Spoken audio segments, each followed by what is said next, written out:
Hello, listeners, and welcome to Fighting Failure.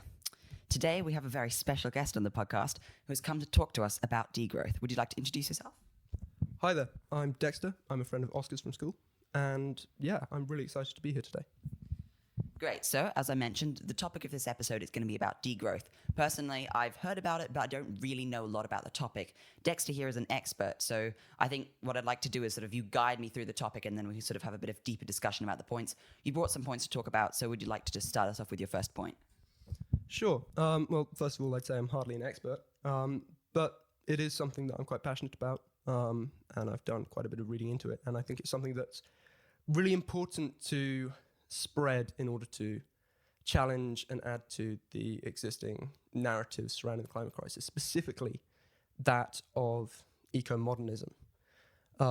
This is the typical idea that's floated around, the typical philosophical train of thought when it comes to how we fight the climate crisis.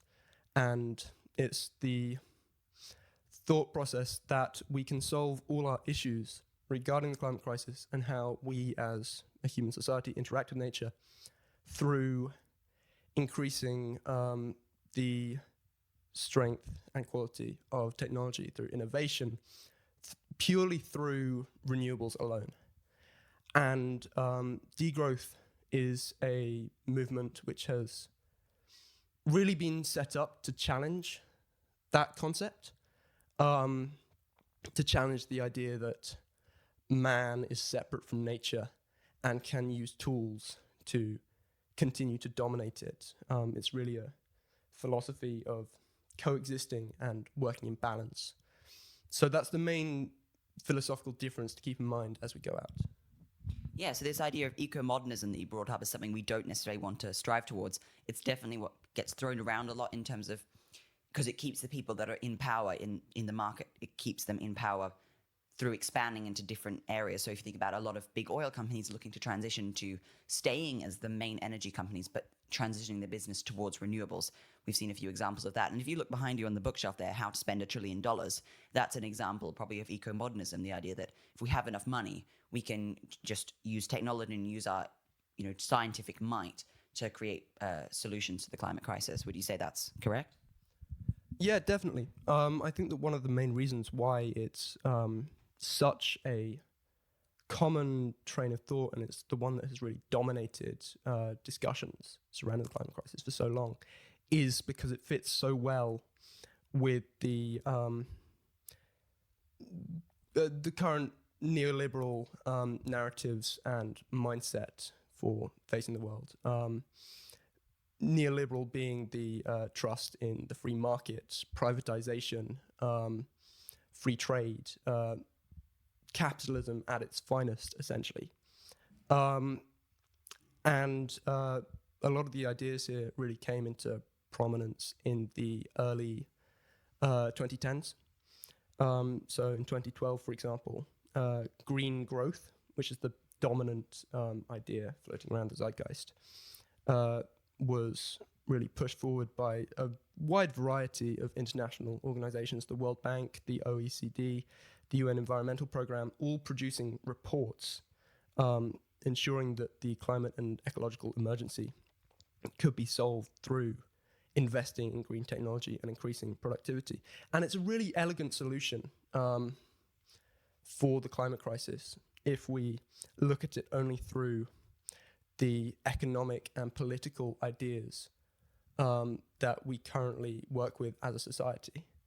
For one thing, we've got an economic concept called the environmental Kuznets Curve. Have you heard of that? I've heard of it. I've definitely heard of it, but I'm not really familiar with it, and I couldn't tell you what it is. If you ask me, it's just, rings a bell. And perhaps you could explain that for the listeners as well. Sure. So the Kuznets Curve, the original one, was developed by a really famous economist called Simon Kuznets, who was studying inequality in the post-war era. Essentially, his big idea was that as the economy grows, market forces initially increase inequality, but then reduce it due to the movement from rural areas to towns. And he argued quite strongly for this. He was also the creator of GDP, which is a big idea which we'll get back to. the curve itself looks like an upside down U. So yeah, as like I said, as inequality rises, so does growth, and then it drops. This has been developed to make a statement about the environment as well. So the idea is that as we grow, the economy, the carbon emissions and environmental stress that we as a society create will increase for a short while and then decrease once we hit a sort of critical mass. However, there's increasing skepticism about this concept and a lot of the other ideas being thrown around about green growth. For example, the initial Kuznets curve has largely been proven wrong by leading economists, specifically because it was using anomalous data from the post-war era. In this period, due to two things, the Great Depression of the 1930s and World War II, inequality dropped hugely because there was basically just a flattening. The rich were no longer being able to extract as many resources, grow their wealth for this period of time. And so it looked like inequality was falling as the economy grew. However, as soon as we got past that, after Kuznets published his research, the flaws in his data started to show. The same really goes for the environmental Kuznets curve. The issue here is, again, anomalous data. The economist McAfee, I can't remember his first name. I think it's probably George, to be honest. He published a study arguing that what we're seeing is definitely the environmental Kuznets curve. In the richest nations in the world, carbon emissions are dropping relative to growth. This is just a trick of the numbers. Can you guess why? Yeah, so I'm guessing that as countries become richer, they just export their carbon emissions to poorer countries. For example, manufacturing is relocating from first world countries like the US and the UK and largely Europe as well to countries like China, Taiwan, Indonesia. And that means that although emissions are decreasing in developed countries, in low-income countries, they're actually increasing because there isn't actually, globally, there isn't a decrease in the amount of carbon emissions created by the products we consume. It's only within the countries that the carbon emissions are decreasing. Have I guessed correctly? Yep, you've got it exactly right. And the magic of this report is that as the emissions decrease in the global north, what we previously referred to as developed nations, they increase in the global south, seemingly fitting the logic. It's fantastic. But wait, like I said, it's a trick of the numbers. Another issue is that despite the reports published by the World Bank, OECD and UN Environmental Programme in 2012, ensuring us that green growth was a viable option, computer models by researchers since, including in 2012, have consistently failed to display any scenarios where emissions and material use don't rise with growth. In other words, there is no way for us to decouple, i.e. stop the two being linked, growth and environmental degradation and emissions. Even in the best case scenarios where heavy carbon taxes are introduced and technological change and innovation massively introduces the efficiency of the economy, we'd still overshoot the planet's boundaries by significant margins were we to continue growing the economy. The final point I'd like to make about the issues with green growth is that many of the models used by leading organizations make use of faulty technologies that don't even exist yet and may never, like carbon capture. Yeah, so this is something that I've definitely heard a lot about. A lot of what you're saying is new to me, but this use of promised technologies as a way to sort of make promises. Now, I think this is something that Australia is quite guilty of in terms of their carbon goals, is they're saying we're going to be net zero by 2050, but it's almost entirely reliant on carbon capture and storage. And I guess a lot of these models that you're talking about will use future technology. They'll say, in 20 years, we will have carbon capture and storage, and that will mean that we're able to reduce our emissions, rather than using technologies that are available now to be able to promise, decreasing of emissions. And something else about like this promise of green growth is that So you imagine like the amount that we're producing grows every year, and that's growth. And I guess in terms of GDP, if you produce more things, the GDP will go up. Generally, there's probably exceptions, but then you also have like a different curve of how green things are getting and how much emissions is produced per item, and that's going down. So if the number of things you're producing is going up, you have to decrease the emissions per product more sharply than if the amount of things that you're producing is, say, going down, because then there's less pressure on technological advancements because you are reducing the amount of stuff that's produced. Do you get what I'm saying? Yeah.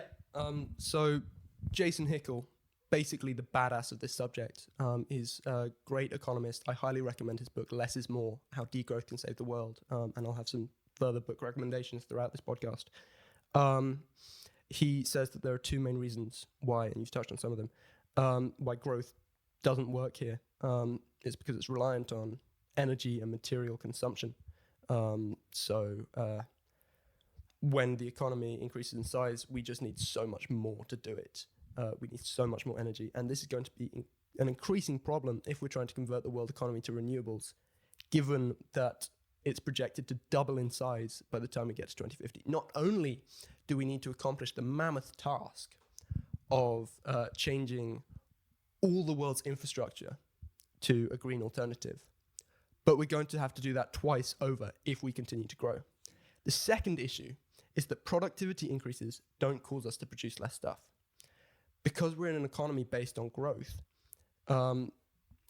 productivity increases just allow us to produce the same amount of stuff with less input, which means that we end up making more.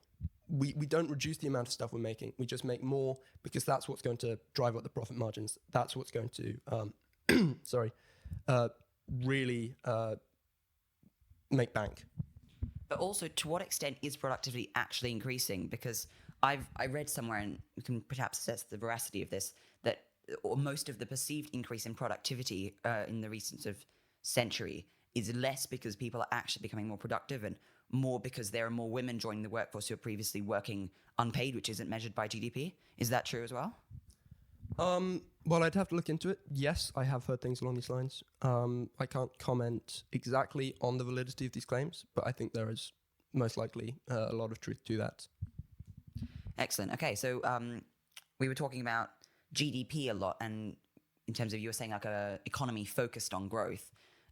Maybe does that lead into your next point, perhaps? So this is where, after we've outlined the problems with the eco-modernist worldview, that it's not going to work to help us save the climate crisis, and I hope I've made that point fairly well. This is where the real philosophical and political and economic challenge comes in, to think about how exactly we can rework global systems so that everyone continues to have a high standard of living, but we stay within the planet's boundaries. This is where degrowth comes in. Again, this is from Jason Hickel. Please go check out his work. He's got a fantastic blog. Degrowth is the planned downscaling of energy and resource use to bring the economy back into balance with the living world. This isn't the rejection of growth absolutely, but the rejection of the adherence to growth for growth's sake. So he's still arguing that we should look to grow, but we should only look to grow in the places that need it. For example, the global south. They can still grow. Impoverished nations still definitely need to grow so that they can reach that standard of living.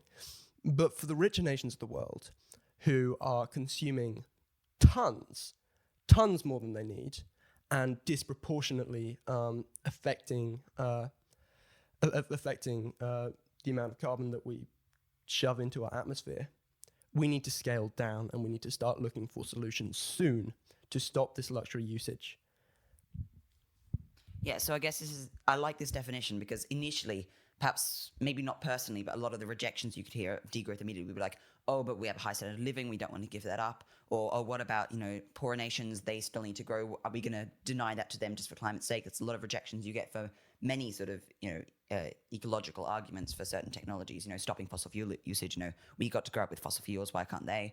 And so I like this definition because what you're saying is it's not about not growing at all, but it's about focusing on how do you quantify growth and what sort of growth are you looking for? So we're looking for growth in terms of standard of living, perhaps, rather than just growth in this hard term of GDP. And I like what you said, growth for growth's sake. Like, what is the point of growth? If we look at it as a means to an end, the end is we want lower inequality, we want everyone to have a high standard of living, and we want the environment we want to stay within the planet's boundaries. That makes a lot more sense than just growing because we need to keep growing, otherwise the economy doesn't work or the economy stagnates, and that's a huge issue. So yeah, I like that point. That's very interesting. Yeah, Hickel refers to growth as a measure for how well capitalism is working, not a measure for how well people are being benefited by the economy and by politics. He even goes so far as to refer to the fact that we see it as a measure of welfare, as an outstanding ideological coup. That's quite an extreme, radical way of putting it, but I have to say I wholeheartedly agree with him. Where did growth come from? Why this obsession with GDP? Well, for one thing, growth is how capitalism has always run. But GDP itself originated, like I said, with Simon Kuznets back in the just before World War II, really. He developed something called gross national income, which was a precursor to it, largely to enable the US economy and the economies all around the world to get out of the Great Depression and then to maximize their resources in World War II. Because when you're in a scenario like this, in World War II, the amount of stuff that you produce, the amount of weapons you produce to keep the economy rolling while you're at war is of paramount importance. And yet, after the war ended, we didn't move back. We kept going.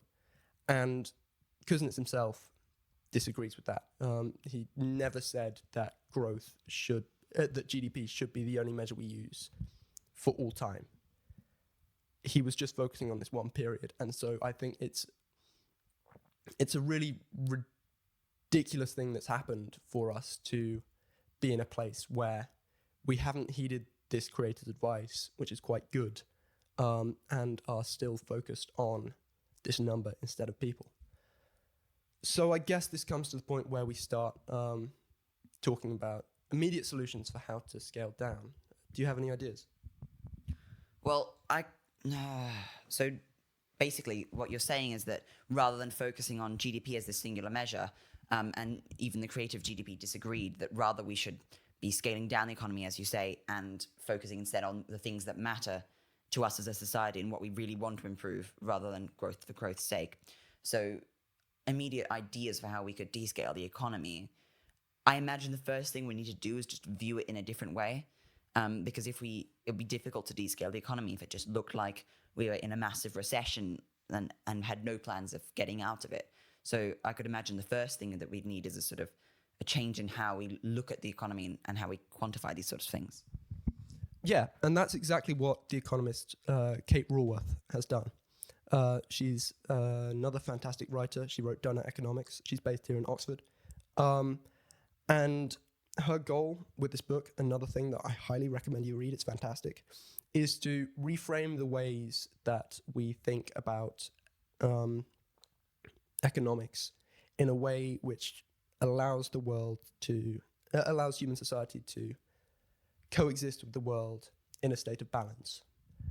And she created something called the economic donut, which is this great visual aid showing you in the center all the different areas which humans need to fulfill in order to survive and thrive. So food, water, shelter, as well as things to do with social justice, so gender equality, racial inequality, etc.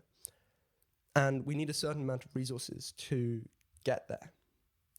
However, on the other side, and this is what makes it a kind of donut shape, it's two rings consecutively, is the planetary boundaries, carbon emissions, ocean acidification, soil erosion. These things which, if we overshoot, we're in big trouble. And so it's providing us with an alternative measure and way of looking at the world, which isn't reliant on GDP, it's people first, and it's really easy to understand. And they've started employing this in cities in Amsterdam. She's working quite closely with them. I'm not sure what stage they've got to by this point, but Amsterdam's at the head of the curve using this. There are other alternative indexes. Let me just get them up. We've got something called the Social Progress Indicator and the Genuine Progress Indicator.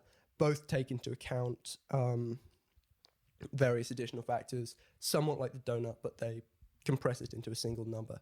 I personally prefer the donut. It shows you the exact areas we need to improve. But for the sake of single numbers, these are also pretty good. Yeah, I would agree with you about the donut being better, because one of the issues I find with GDP is that it is just one number and it doesn't give you, there's so much information you can learn about an economy and there's so many different factors, and GDP only gives you one number. For example, GDP per capita tells you the GDP per person. So you could have like a massive GDP, but like China's, but actually per capita it's quite small. And that's just one example out of so many of how GDP is such a small proportion of the economy, whereas I like the donut showing you much more information. Yeah, and even GDP obscures things. GDP per capita obscures things. It shows you the mean income. And so it shows you the average, but it doesn't show the spread of that income throughout a society. It masks inequalities. It also hides stuff within the hidden economy. So stuff that goes on in the black market. It hides stuff to do with housework, stuff that goes unpaid. Really, really, really crucially important labor that we do that's ignored and largely treated as worthless. And so there's debates within feminism as well about how can we really fix this and rework this so that it helps anyone living and doing lots of housework. Another example of the problems with GDP and what it masks is it provides massive incentives for atomizing goods and services, which is something crucial that we're going to get onto as I start to talk about immediate things we can change that are more to do with regulation, and then I'll go on to talk about structural changes that need to be made and my own beliefs in terms of them. So one example of what GDP does is it's obviously far better for GDP for everybody to have a car. And it's far worse for GDP for 100 people to take a single bus. That's not great for the climate. In certain circumstances, it's not great for people either. You probably know more about the specific details of public transport. You've done several episodes on it, I understand. Yeah, so do you want to comment on that? Yeah, this is the issue, because one of the great things about public transport, especially when it's well implemented, is it's more convenient for people.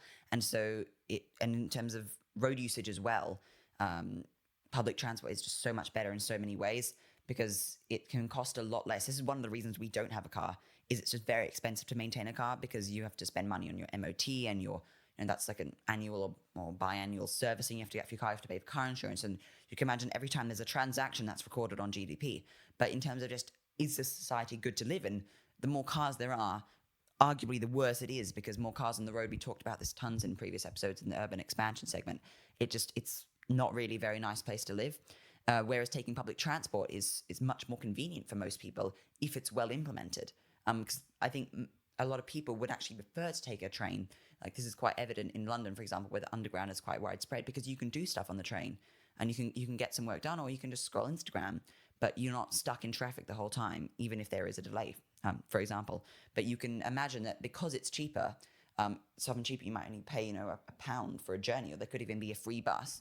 That's not recorded in the same way on GDP, despite the fact that it's providing the same service to society.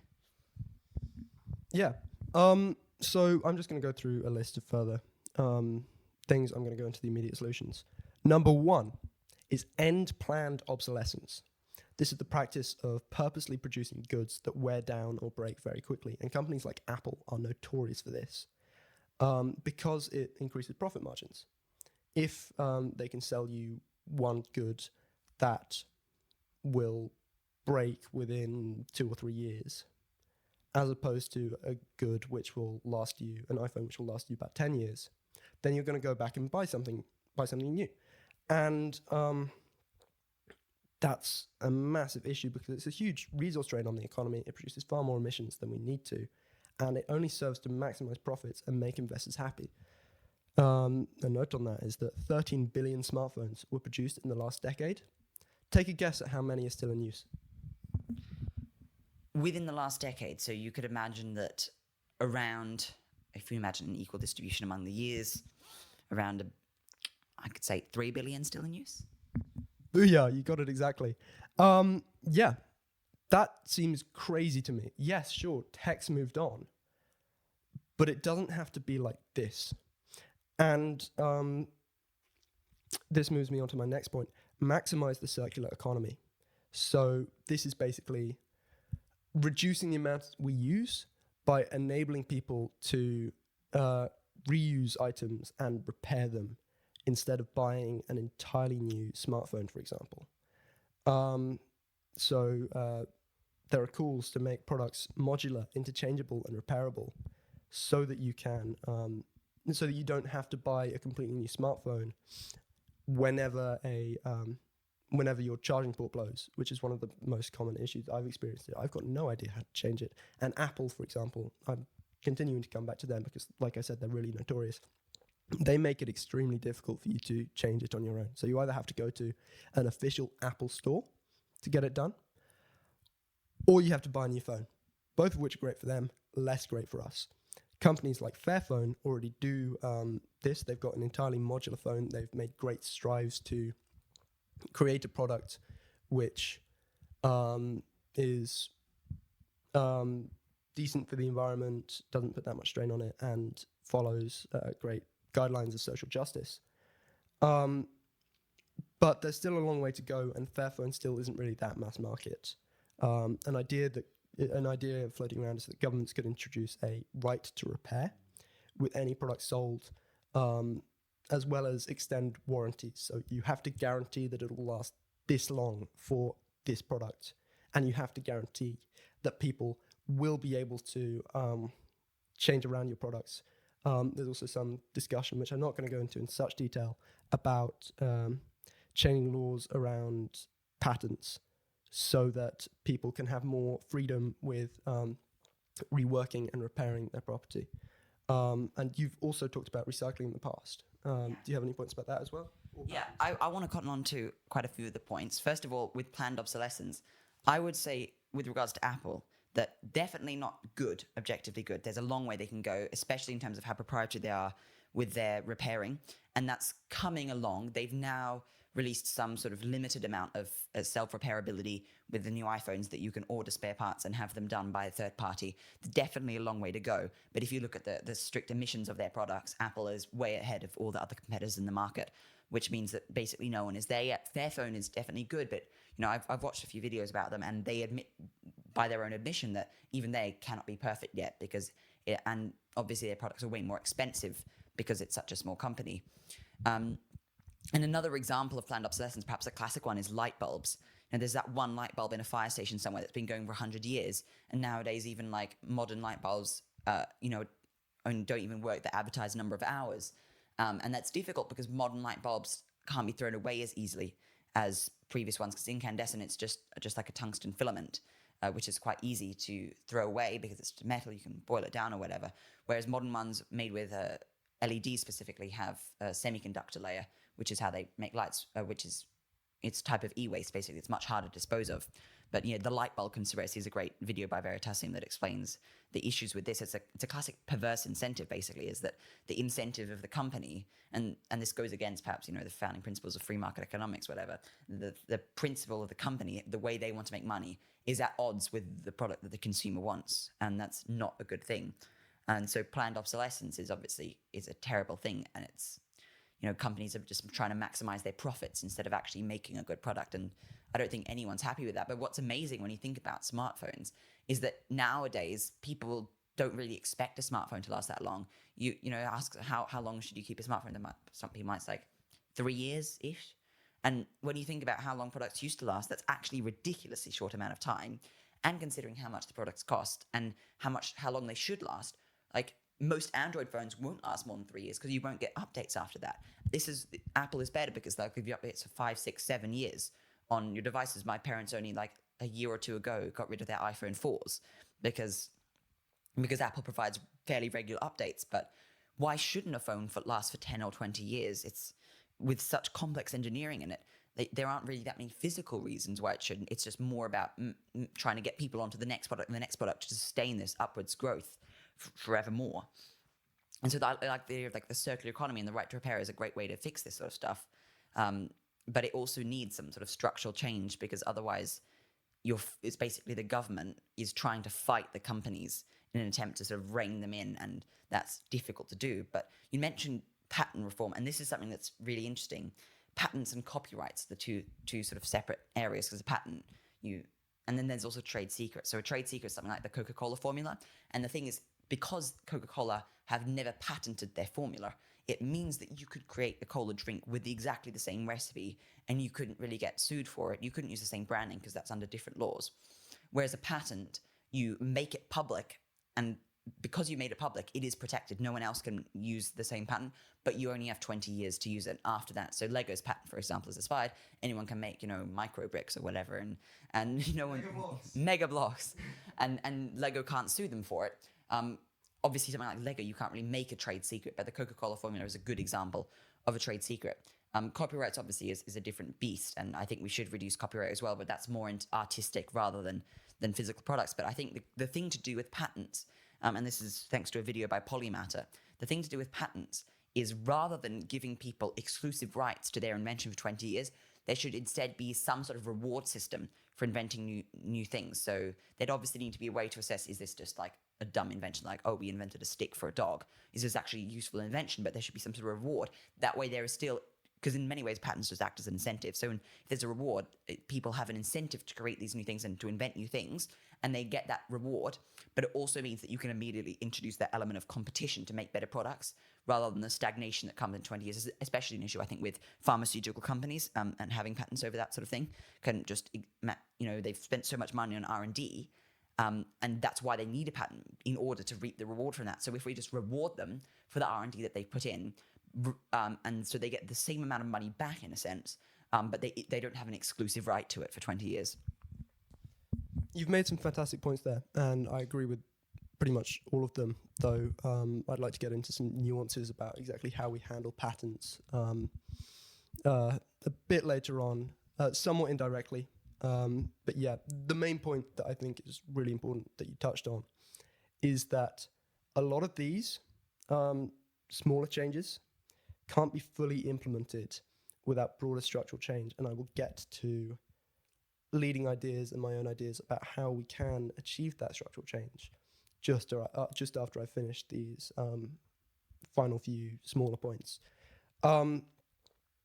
Your point about how we've come to accept smartphones lasting a couple years, or trading up your smartphone every single year in a fairly ineffective way for resource use is a really great one that leads on to the point of reducing advertising.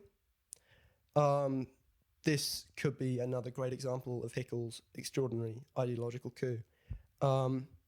And he argues that we should either cut out advertising entirely or put strict limits on where and when and how much it can be done.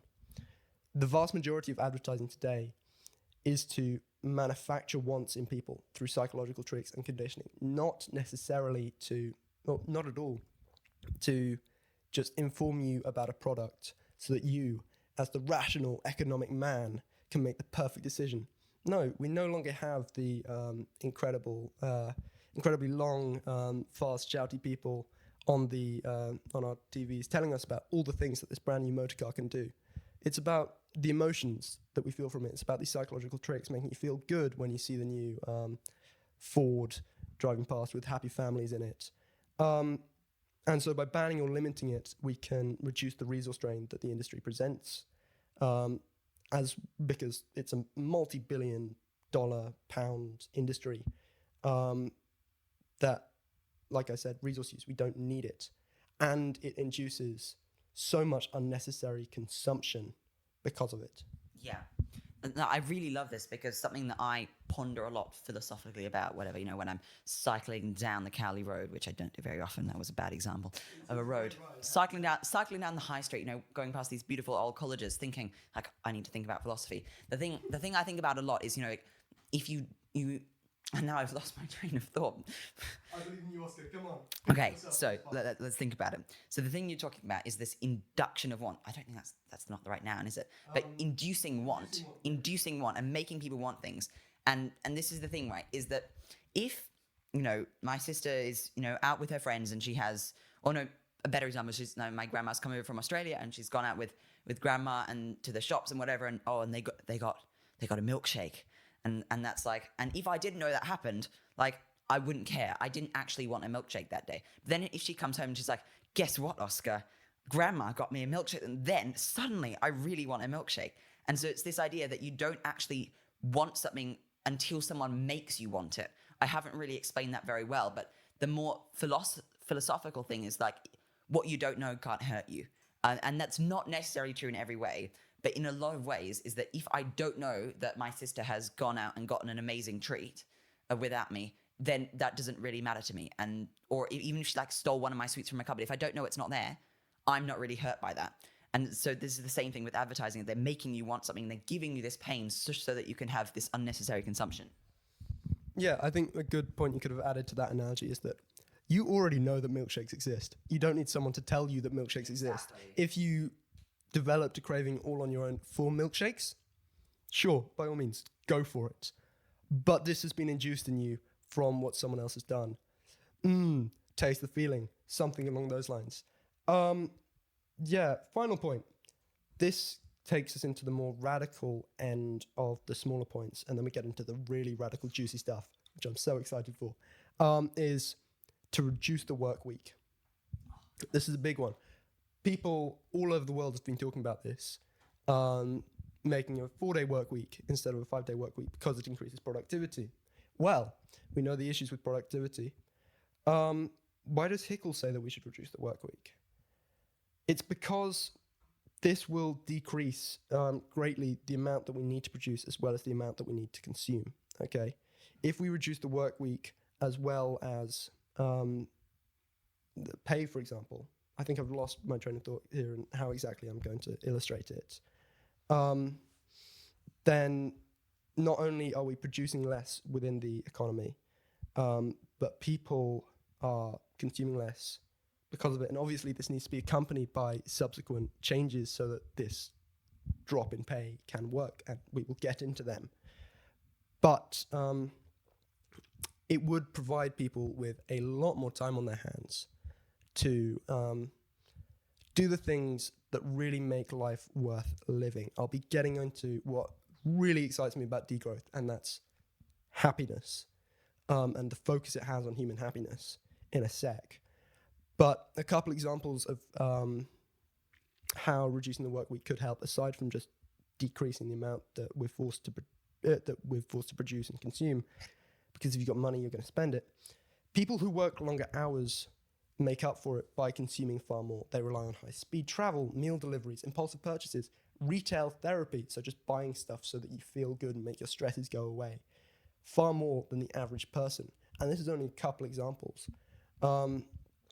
People make up for the amount that they're working and the amount that they do in life that they don't enjoy by having these like blips of enjoyment from stuff that they're buying.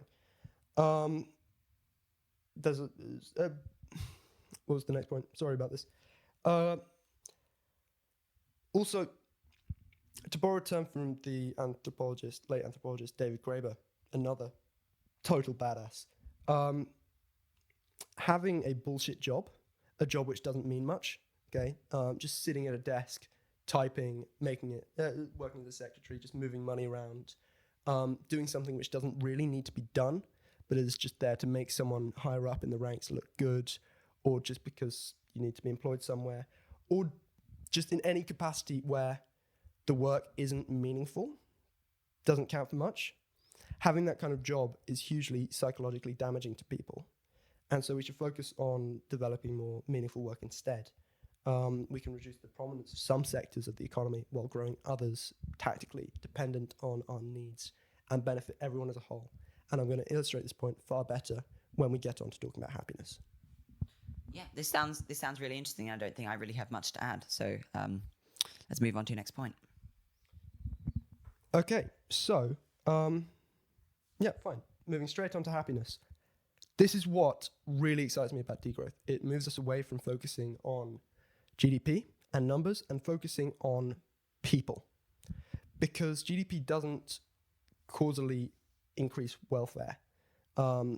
Largely, whether or not people are happy depends on additional factors and where the money is distributed in the economy. GDP can be a rough indicator of how an economy is doing, but it can equally show nothing at all. For example, the people in countries with a lower GDP per capita, even nearing just $10,000 a year in income, with robust social services, health and education systems, and ample time to form strong bonds with friends, are significantly happier on average than those in the richest countries in the world. A lot of the evidence from psychologists studying happiness has a lot of proof regarding the old axiom, money can't buy you happiness, money can't buy you love, etc. It shows that material gains cause minor increases in happiness over time. So you'll get a short blip of happiness if you buy that new speaker, you buy that new computer. And then slowly the appreciation and enjoyment you get from it decreases until you get back to square one, your kind of happiness baseline. What can permanently increase this happiness baseline is spending time with friends, having meaningful work, art, etc. All the things which give you a fruitful, flourishing life. And that's something that GDP misses out on. Tons. Loads. So by moving the goal towards happiness, reducing the amount of work that we have to do, reducing the amount of reliance that we have on stuff, and the anxieties that we have about conspicuous consumption, making sure that we have the right stuff, could do a lot of good for people the world over. So sure, it may look like austerity, it may look like we're cutting back on the money we're spending and the progress that the world is making.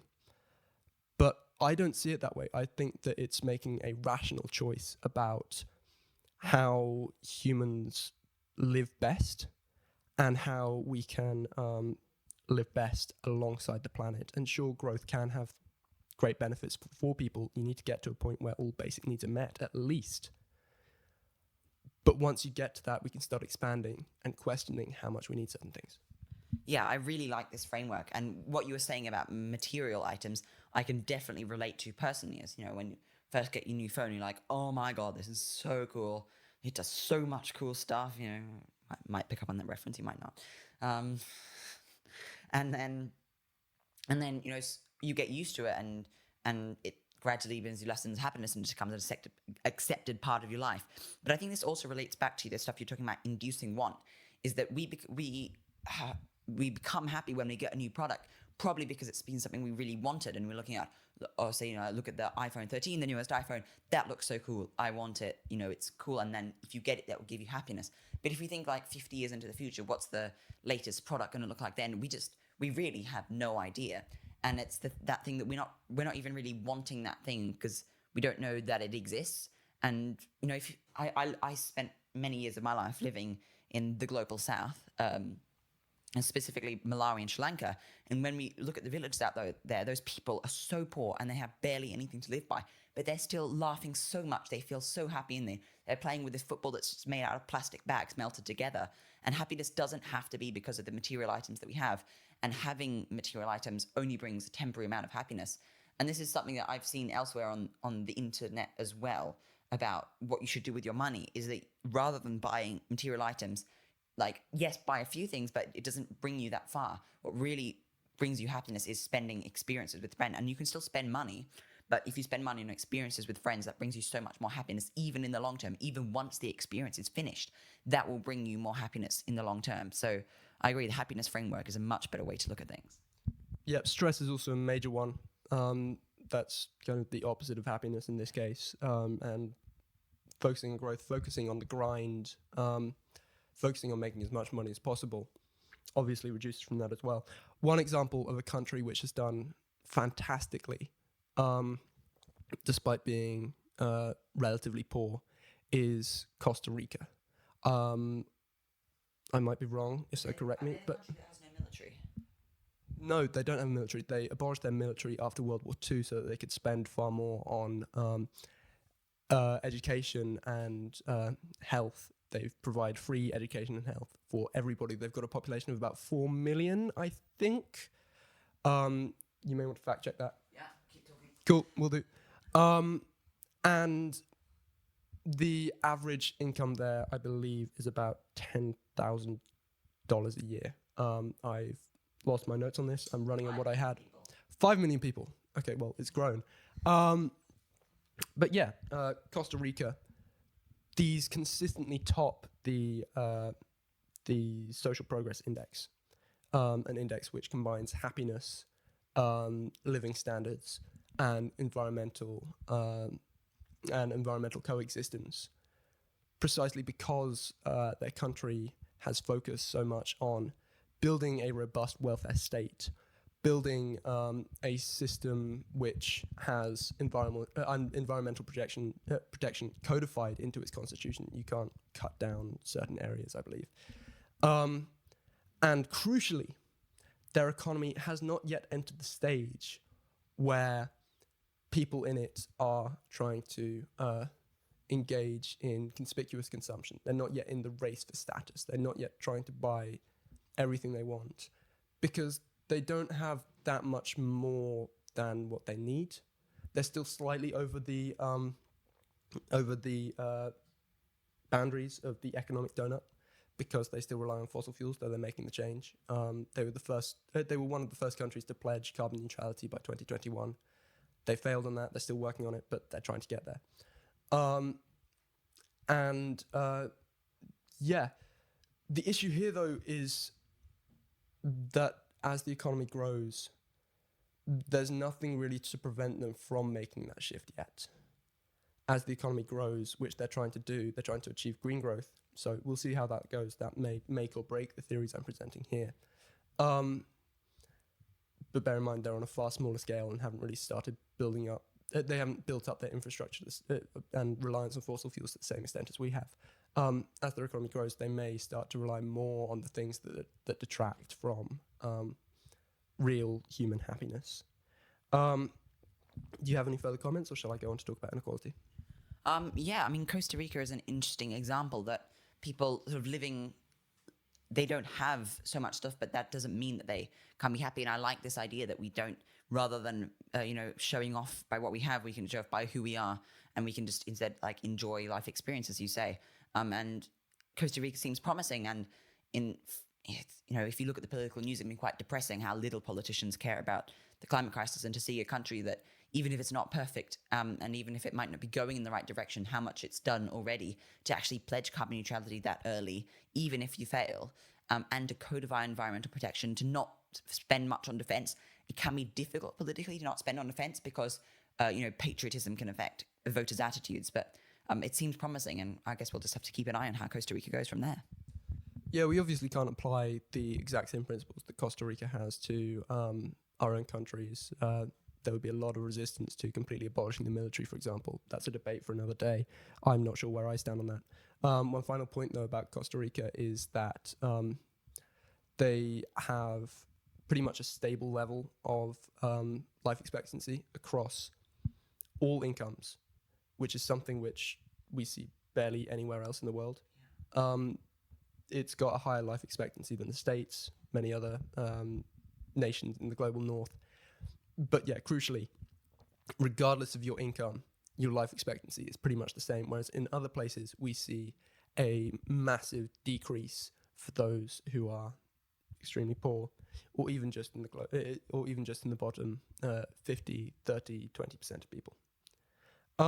So how are we going to manage this? How are we going to get to the point where we can safely make sure that everyone has what they need, this is where it comes to the big radical ideas.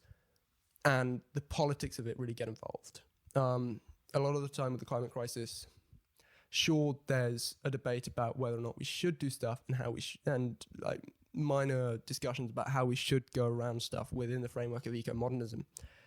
But the politics is really embedded in degrowth because it sees the climate crisis as a political crisis, a political problem. And it's got a very left-wing approach to it.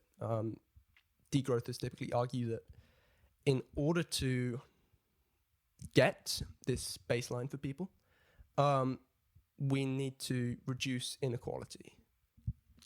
Like, just reduce it and distribute the income and wealth that the top 1% have, who produce 30 times more carbon emissions than the bottom 50%, and spread that throughout the global economy so that the global south doesn't need to grow as much, so that everybody has what they need, and so that we can exist safely within the boundaries of the earth, making sure that everybody can thrive. This is the major, this is degrowth's big focus on how we can get there.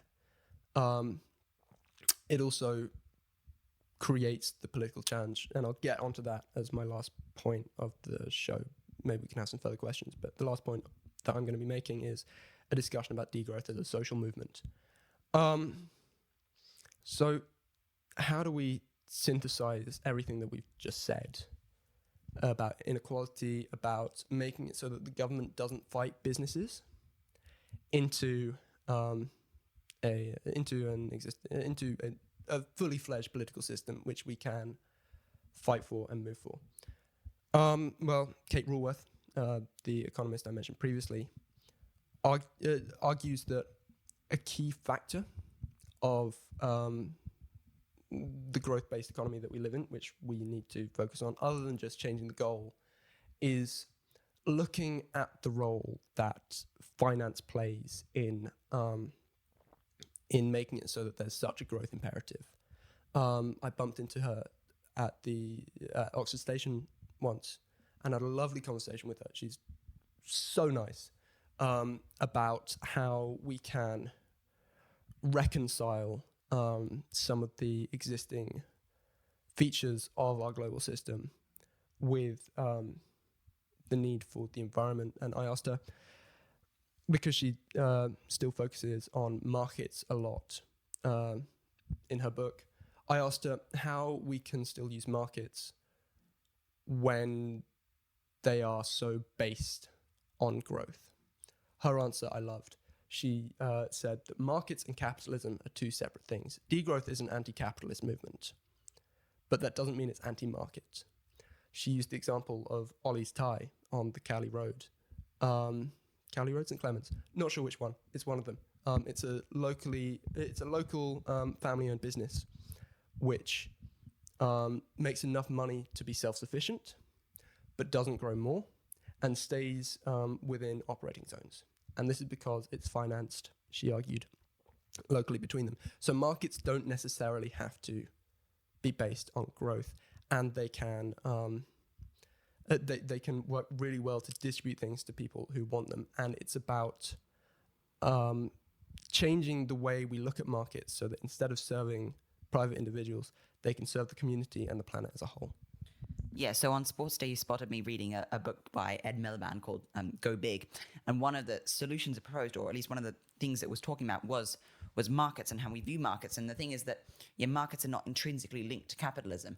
A market is just a tool that we use in order to distribute resources and in order to, because, originally bartering is very difficult. Like, I might want to buy a pillow, but what am I going to trade for? I don't want to trade an entire cow for a pillow or whatever like that. And so market is just a tool that we use. And so we should keep this in mind, as rather than making us serve the markets, we should instead make the markets serve us, because it's just a tool in order to better society, rather than something that needs to be govern how society works. Yeah, exactly. So how do we go about this?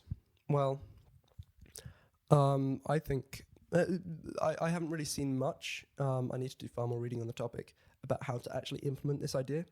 Raworth herself is focusing on, really respectably, how she can help individual firms work within the kind of donor economics framework, because she sees that from her position as a professor, she can do more working with firms and really trailblazing the way on that front than trying to instigate major social change. But my own thought processes with this and how to make markets serve the community is that we really have to tackle investment and make it so that investment is decided upon by a community. Which community? My current ideas, and you're very welcome to challenge me on this, engage in debate with me, is that we should repurpose local government so that it's so that a lot of the investment we decide happens at a local level. Participatory budgeting is one example of how this can work. It's not a direct comparison, but in Brazil, places like Porto Alegre, this system where citizens come and decide where to distribute a portion of the city's budget has been working really well to serve people there. And I believe that we can do this with markets as well, having it so that citizens in their local communities can choose where to distribute money to grow and expand the sectors that they need and the local businesses which they need and will help them, more than instead of having a shady investor sitting in Wall Street, acting in it only for themselves, funding the oil crisis. It's not a perfect solution. I'll be getting into some of the caveats and how we can expand on it and improve it, but I still think that it would be it's a good starting point just to think about when it comes to how we regain control as a collective. Yeah, so this idea of bringing more power to the local level and working with communities is something else that was brought up in that same book I was talking about. And the thing is that representative democracy only goes so far. I was watching a different video about how one problem with representative democracy is that it's so fueled by money and lobbying. And you know, if you think about the US, most Congress people are like millionaires because it's money infiltrates their system. It's not corruption exactly, but lobbying is so present that most representatives aren't actually representative of the people they represent, if you get what I'm saying. But I like the idea of participatory budgeting and bring more power to the local level. In the UK, there isn't actually much power afforded to local authorities. One issue that the book brought up was bus schedules or bus services, which were controlled by Westminster, even though and they were a big problem. And the thing is that no one was actually voting at the local elections because they wanted change with the buses, and no one was willing to change that because the local council or the people that they're voting for just didn't have that power. So if we could have more power transferred to the people who have power to, or more power transferred to the local level for communities to make their own decisions. And I think this is within companies as well. Like employee-owned companies are a good example of this, is where it's, participatory budget. This is such a hard. Participatory budgeting, as well as citizens' assemblies, are two examples of introducing more direct democracy into our representative democracy and giving people, perhaps elected by lot or lottery, a bigger say in how countries are governed. And although many people may be apathetic at first glance, a lot of people, you would be surprised at how they're willing to throw themselves into sort of local governance policies. And if you give people an actual say, they will take that responsibility. Whereas if you just give them like a choice of people at the polling station, that drives political apathy as well. I wholeheartedly agree with you. I'm a massive fan of certain forms of direct democracy, less so referenda, more so sortition, citizens' assembly, citizens' juries. And I think that they are, these discussions about how we can use them more effectively, maybe not entirely as massive entire replacements for the existing political structures that we have, but implementing them in as checks or giving people directly more control is at the core of so many discussions and problems that we're facing in the world today. I think that you raised an excellent point about how this can be used in firms as well. I'm not saying that we abolish firms. I think that, like I said, for the same reason that I'm kind of thinking about markets, they're less centralized. Having lots of firms means that we can distribute things easily. Markets are a semi-autonomous way of distributing things really well to those who want them. I don't like the term equilibriums, or naturally reaching equilibriums with the market, because I think, equilibria. Thank you for taking me up on my grammar there. I'm so pleased with the use of referenda. So. Yeah, no, that's fair enough. I am an English student. But yeah, making it so that these... anyway, this is a tangential point. Moving on. Yeah, stakeholder capitalism is another kind of concept that you touched on, which has been gaining ground. And while I wouldn't agree so much with the implementation of it currently, I'd agree with the principle of getting firm owners, getting people working in the firm to have a say alongside the shareholders. I'm not so keen on shareholders as a system as I've established, and my belief currently is that firms should operate along the same lines of sortition, the same way we have governments operating, so that we've got everyone working within a firm having a say about what goes on, so that we can reduce the exploitation and inequality that happens within them. Yeah, I would agree. As I say, I mean, I'm not particularly well educated on this topic. That's why I wanted to bring you in, because I don't think I could have done an episode on degrowth by myself with Hisham. So it's been, I mean, yeah, bringing you on has been helpful. It's synthesized together a lot of different ideas in my mind, because I've heard of these different things, and you say something like, oh yeah, I know that. That makes sense. And you've brought it all together onto this umbrella, and that's been really useful. And now I've lost my train of thought, so continue. Sure thing. The caveat to this, of course, though, is that people are complex, and finance isn't the only reason why we have growth, or like why we're breaching the boundaries that growth can take us to safely. The people in Wall Street aren't some kind of demonic alien lizard people force. They're normal people. And they're normal people acting in their self-interest, as can anybody else.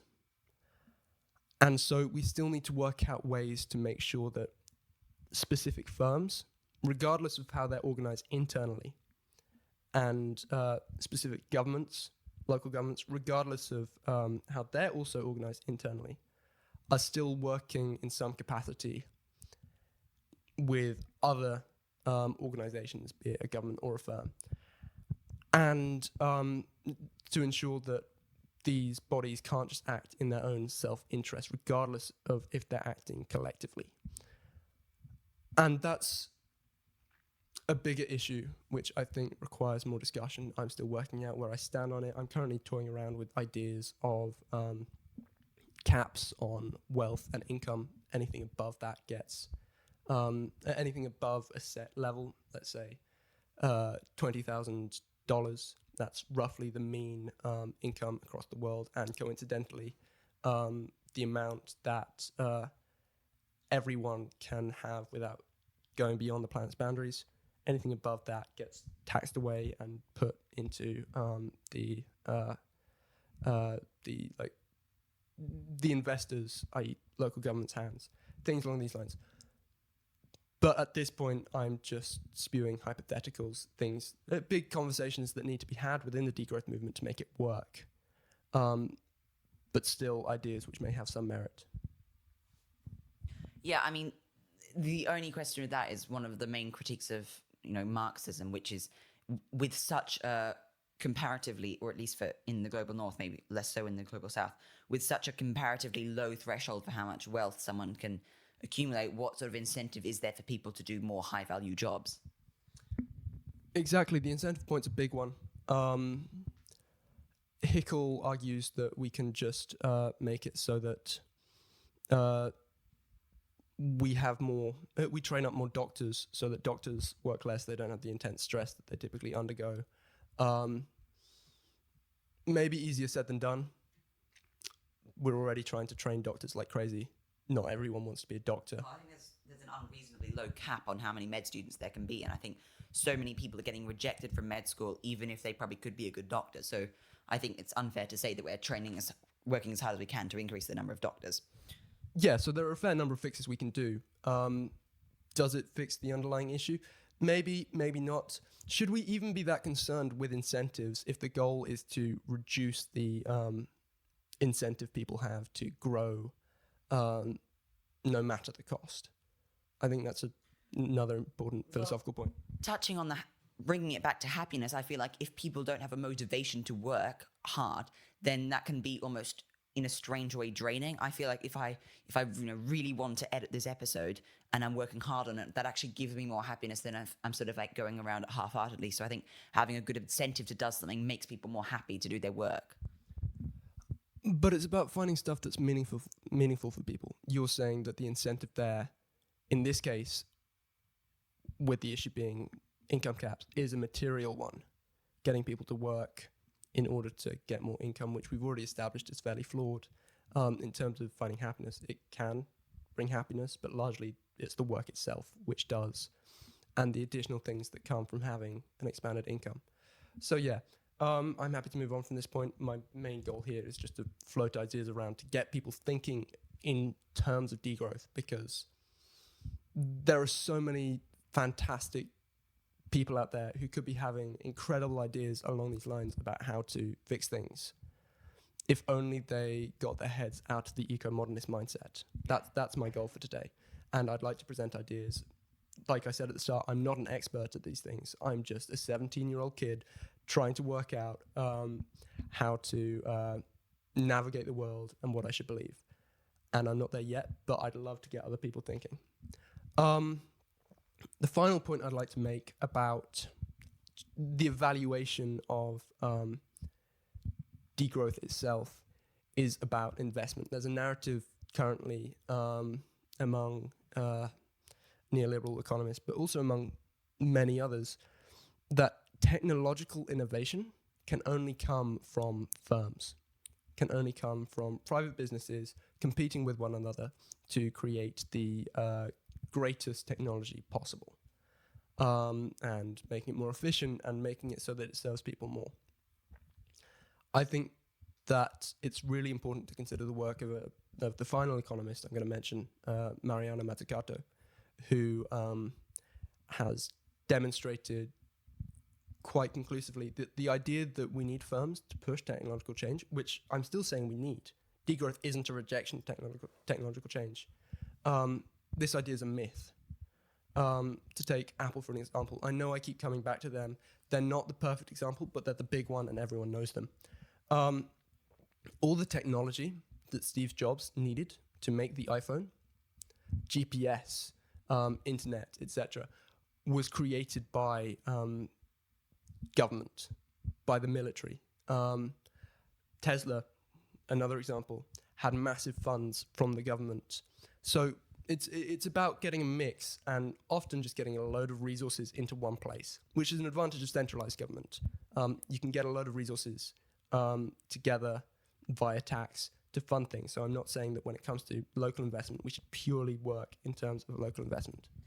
Yeah, I mean, it's often argued that private companies are more efficient because they're focused on profit, but you can imagine that, and I'm not saying this is what I wholeheartedly support, but you can imagine that centralization would actually make it more efficient, and this is something that actually Elon Musk companies have been quite good at, is this vertical integration, that because SpaceX creates every part of their rockets, and so does Tesla in many ways, that creates efficiency. So if you had one giant firm, like in an extreme hypothetical, one giant firm run by the government creating everything, that would be a lot more efficient than having competing private firms, you could imagine.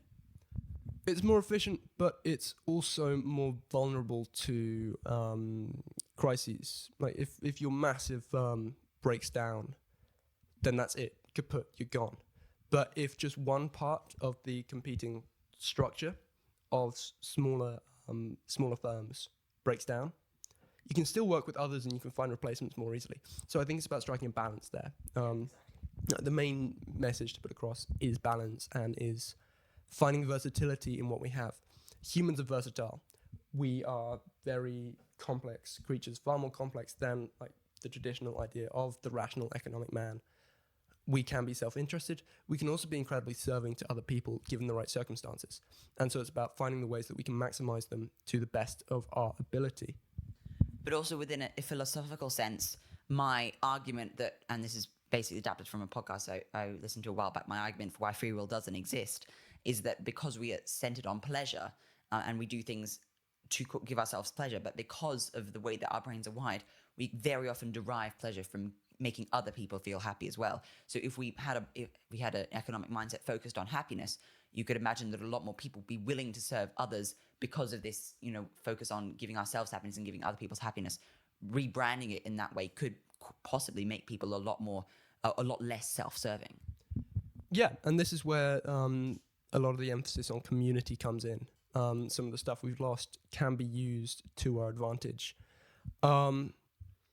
This is kind of where I'd like to get into my final point for today, about how palatable degrowth is as a social movement.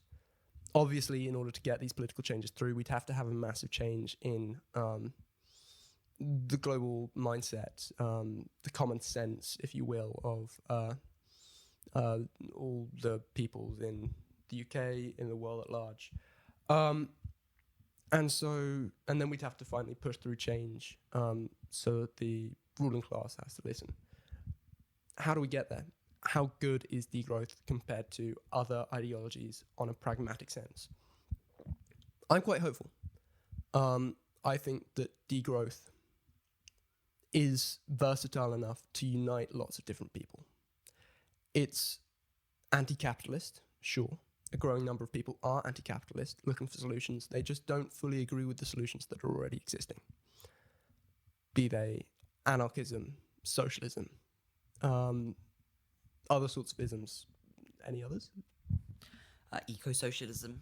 That's a fun one. Yeah, another mix of socialism. Anyway, moot point. Yeah, so there's a lot of... people still aren't entirely sold on these traditional modes of thinking and... or traditional radical modes of thinking, I should say. And while degrowth, or the degrowth that I've outlined, borrows a lot of elements from these, the decentralization of parts of anarchism, the direct democracy of anarchism and socialism, the worker control of socialism, it still takes what we have from the existing system and is able to put it together really nicely. Second point in favor of degrowth as a social movement is that it is able to really work with the existing struggle to do with inequality in all its forms around the world. We had outrage and protest after the 2008 financial crash with the Occupy movement. It fizzled out, but a lot of the ill will towards finance, a huge part of degrowth, is still there. A lot of the ill will towards like the top 1%, still there. Degrowth can work with this, and it can work with this with outside the Marxist framework. I'm not saying that the Marxist framework is right or wrong. I think that's irrelevant. I think it's just that degrowth, like I said, works better on a pragmatic sense. My final point, unless I can think of any others, to degrowth's benefit is that the message of it is quite simple and universal. We spend a lot of time today talking about happiness, and I think that that's something that people the world over all want to achieve naturally. Like, It is. of course, humans want happiness. It is the ultimate goal that we are wired to desire. We desire pleasure, and that is innately sort of wired into our brains. So it makes sense that it would be rational for us to pursue that in the best way possible. I'd move away from the semantics of pleasure somewhat, but at least positive mental states, and happiness plays a big role in this. I think happiness is something different. But again, philosophical points, one that we don't really have time for. We can discuss at length some other day. Catch me in the corridors at school. But yeah, it's a simple message. Growth bad-ish, happiness good. And from that, we can build up.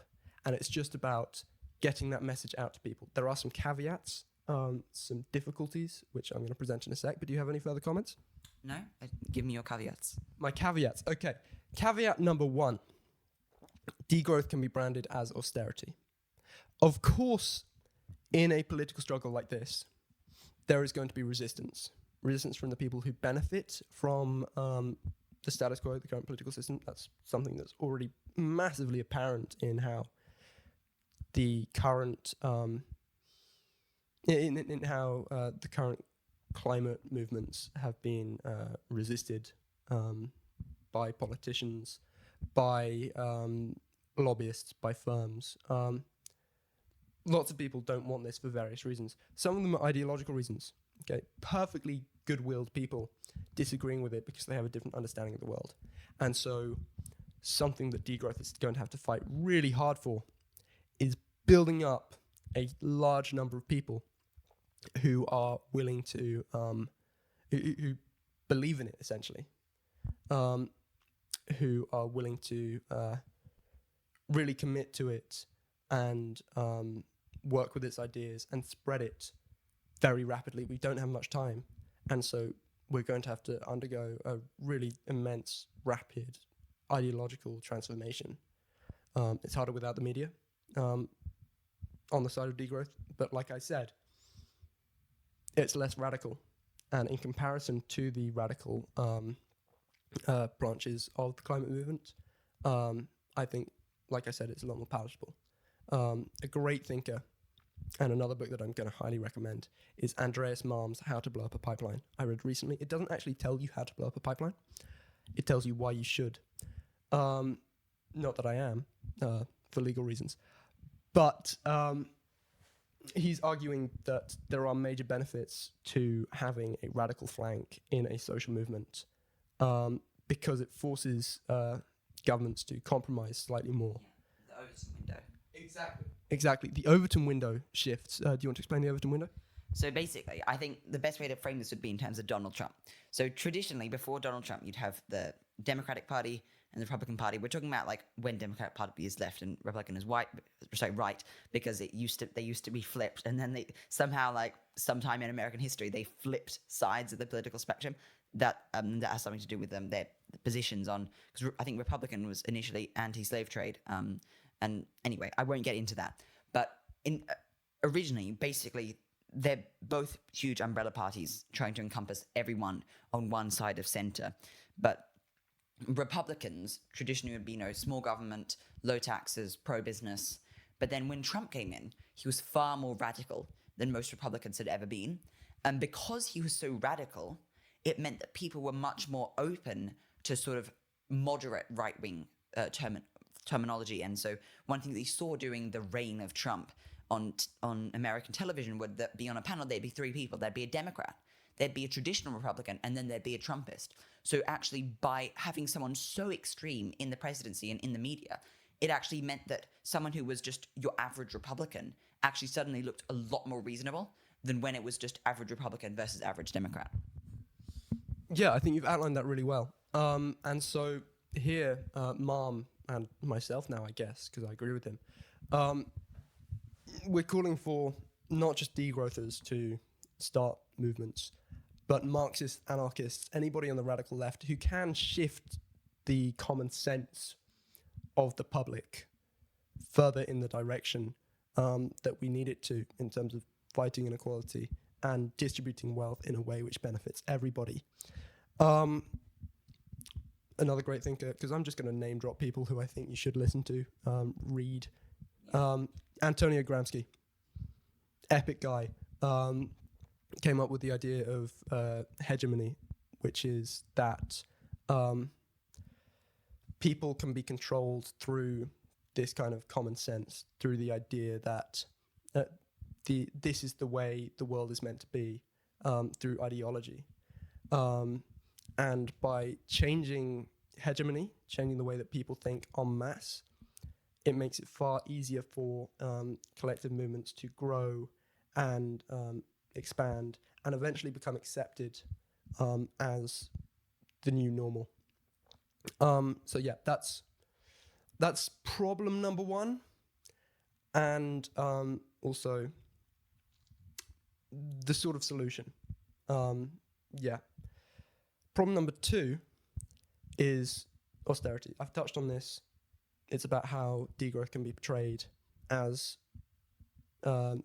people taking away what you have, further cuts on what you have, further tax rises, you able to buy less. And so it will be a difficult transition, but degrowth as a movement will have to fight really hard against that image and work on ways to convince people that it is not austerity. It is about working out how we can make people happiest and how we can move beyond the traditional ways of thinking about money and into questions of, what is the best way to live? I have no further comments other than that. Sounds like a good idea. Fantastic. Okay, well, that's all I have to say. Do you have any questions on the broader topic as a whole? Well, I just want to say, thank you for coming on. I mentioned before how you've sort of brought a lot of ideas that I've heard in different places under this one bigger idea. But I think what's been especially useful about this is clearing up that question of austerity. Is that initially my reaction to degrowth was like it sounds interesting, but I'm kind of worried about taking away all my material possessions. But it's not that. It is more of a rational focus on increasing happiness and respecting the planet's boundaries and decreasing inequality, it all sounds a lot more reasonable than just get rid of everything because that's in danger. And so I want to thank you for that and for coming on. I don't really have any questions at the present. My mind is all in a bottle trying to reconcile these things. It's been a really interesting conversation. And I'll take a while to think about it, but it seems really interesting. And I think I am probably on your side as well in this debate. So thank you for coming on. Thank you. I've had a whale of a time. Loads of fun. I really do hope that you probably consider these ideas and consider working them into your podcast in the future. I think what you're doing here is great. Keep spreading the ideas of degrowth. I think it's my main message today is that it's really important to challenge eco-modernism in all its forms. Thank you so much for having me. Thank you for coming on, and we'll see you in the next episode.